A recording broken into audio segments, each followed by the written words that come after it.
একদিকে বেকারত্ব আর অন্যদিকে প্রিয় মানুষটা হারানো কষ্ট। আমি পাগলের মতো হয়ে গিয়েছিলাম। আমাদের সম্পর্কটা ছিল মাত্র 2 বছর। আমি যখন ক্লাস 10-এ পরীক্ষা দিয়ে কলেজে ভর্তি হলাম, তখন সে ক্লাস 9-এ পড়তো। সে আর আমার ছোটো বোন একসাথেই পড়তো। আমাদের সম্পর্কটা শুরু হয় একদিন আমি রিয়াকে দেখতে গিয়েছিলাম। তখন তাকে প্রথম দেখায় ভালো লেগে যায়। তখন আমি রিয়াকে বলি, রিয়া মেয়েটি কে রে?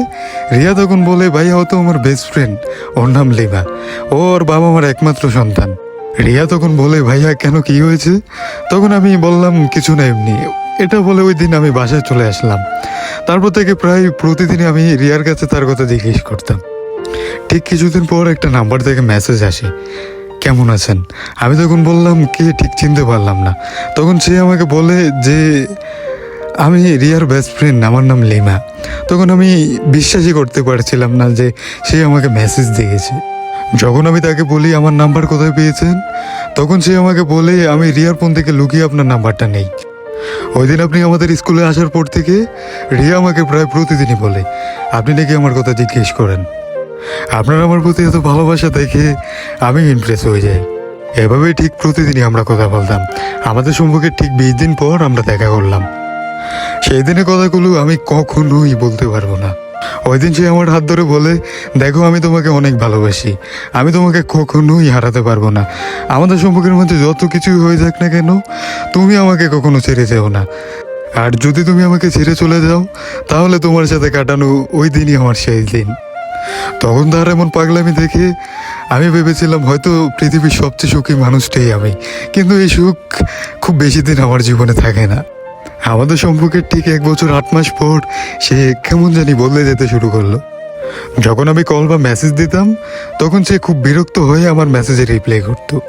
কিন্তু সে কখনোই নিজ থেকে কল বা মেসেজ দেওয়ার প্রয়োজন মনে করতো না। একথা বলতে গেলে সে আমাকে ইগনোর করতে শুরু করলো। যখন আমি তাকে বলতাম, তুমি কি আমাকে ইগনোর করছো, তখন সে বিভিন্ন ব্যস্ততার কথা আর অজুহাত দেখেই অফলাইন চলে যেত। সে আমাকে যতটা পরিমাণ ইগনোর করতে শুরু করলো, তার প্রতি আমার ভালোবাসা ঠিক ততটাই বাড়তে লাগলো।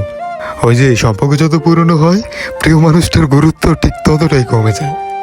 তারপর কিছুদিন পর সে আমাকে বলে, তোমার সাথে আর আমি রিলেশনটা রাখতে পারবো না, আমার বিয়ে ঠিক হয়ে গেছে। আমার বাবার বন্ধুর ছেলে দেশের বাইরে থাকে, কিছুদিন পর এসেই আমাকে বিয়ে করবে। তার মুখ থেকে এমন কথা শুনবো যা আমি কখনো কল্পনাও করতে পারতাম না। যে মানুষটাকে নিজের চাইতেও বেশি ভালোবাসতাম, সেই মানুষটাকে না অন্য কাউকে নিয়ে সুখে থাকার স্বপ্ন দেখে। তার এমন বদলে যাওয়া আমি কখনো মেনে নিতে পারছিলাম না। আমি কিছু না ভেবেই অনেকগুলা ঘুমের ওষুধ খেয়ে সুইসাইড করার চেষ্টা করি। যখন আমার জ্ঞান ফিরলো, তখন দেখলাম হসপিটালে বেডে শুয়ে আছি। ডক্টর নাকি বলেছে যদি আমাকে সময় মতো নিয়ে না আসতো, হয়তো আমাকে বাঁচানো সম্ভব হতো না।